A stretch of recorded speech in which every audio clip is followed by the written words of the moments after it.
അപ്പോൾ നമ്മളെ ഡൽഹി വിഷയത്തിൽ നമുക്കൊരു വോയിസ് കേട്ടിട്ട് തുടങ്ങാം. ഇന്ന് വീഡിയോ ഞാനിട്ട് കമന്റ് കേട്ടോ, ഇത് സത്യം കേട്ടോ. നമ്മുടെ പനവരം ഒരു പേര് ഞാൻ പറയുന്നില്ല, ഒരാൾ ഡൽഹി ഇങ്ങനെ വണ്ടി എടുക്കുന്ന ചെയ്യുന്ന ആളാണ്.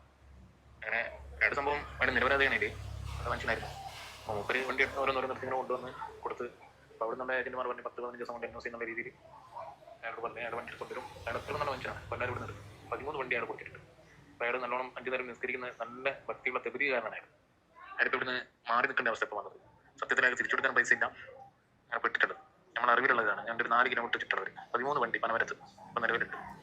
വയനാടിലെ നവാസ് എന്ന് പറഞ്ഞൊരു സുഹൃത്ത് എനിക്ക് പേഴ്സണലായിട്ട് അയച്ച മെസ്സേജാണ്. നമ്മൾ അന്ന് ആ വീഡിയോ ഇട്ടതിന് ശേഷം പല ആളുകളും പോസിറ്റീവായിട്ടും നെഗറ്റീവായിട്ടും കമൻറ്റ് ചെയ്തിട്ടുണ്ട്.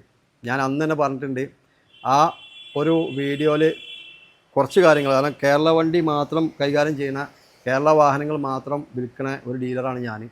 പക്ഷേ എങ്കിലും പല ഡീലർമാരും കേരള വാഹനം മാത്രമല്ല, ഇപ്പോൾ ഈ പറഞ്ഞ പോലെ അതർ സ്റ്റേറ്റ് വാഹനങ്ങൾ ചെയ്യുന്നുണ്ട്. അപ്പോൾ അതിൽ പല ആളുകളും നമുക്ക് പോസിറ്റീവായിട്ടും നെഗറ്റീവായിട്ടും കമൻറ്റ് ചെയ്തിട്ടുണ്ട്. എന്തുകൊണ്ട് നിങ്ങൾക്ക് ഡീലർമാർക്ക് അത് ബാധിക്കില്ല, അതുപോലെ പിന്നെ എന്തിനാണ് നിങ്ങൾ ഒരു വാഹന കച്ചവടം ചെയ്യുന്നത്, നിങ്ങൾ എന്തിനാണ് ഇത്രയും ബുദ്ധിമുട്ടാണത്, കേരളത്തിൽ വാഹന കച്ചവടം ചെയ്യുന്നത് നിങ്ങൾക്ക് എന്തിനാണ് അത്ര വലിയ പേടി, എന്തിനാണ് കുരു പൊട്ടുന്നത് എന്നൊക്കെ ചോദിച്ചിട്ട് പല ആളുകളും പല മെസ്സേജ് അയച്ചിട്ടുണ്ട്.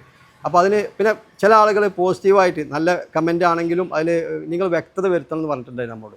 ആ ഒരു വ്യക്തത വരുത്താൻ വേണ്ടിയിട്ടാണ് ഈ ഒരു വീഡിയോ. കാരണം എന്താണെന്ന് വെച്ച് കഴിഞ്ഞാൽ പിന്നെ അതുപോലെ തന്നെ നമ്മളെടുത്തുള്ള സ്റ്റോക്കുകൾ പല ആളുകൾക്കും അതിൻ്റെ ഇതും കൂടി അറിയണം, ഡീറ്റെയിൽസ്. കാരണം ആ വാഹനം ഏത് മോഡലാണ്. അപ്പോൾ ഇന്നത്തെ വീഡിയോ നമ്മളെ കയ്യിലുള്ള വാഹനങ്ങളെ ഫുൾ ഡീറ്റെയിൽസ് അടങ്ങിയിട്ടുള്ള വീഡിയോ. അത് പെട്ടെന്ന് സ്പീഡായിട്ട് എന്ത് ചെയ്യും, നമ്മൾ പറഞ്ഞു പോകും. അപ്പോൾ അതുപോലെ തന്നെ നമുക്ക് തന്നെ ചില മെസ്സേജിന് നമ്മൾ മറുപടി കൊടുക്കേണ്ടതുണ്ട്, കമൻറ്റുകൾക്ക് മറുപടി കൊടുക്കേണ്ടത്.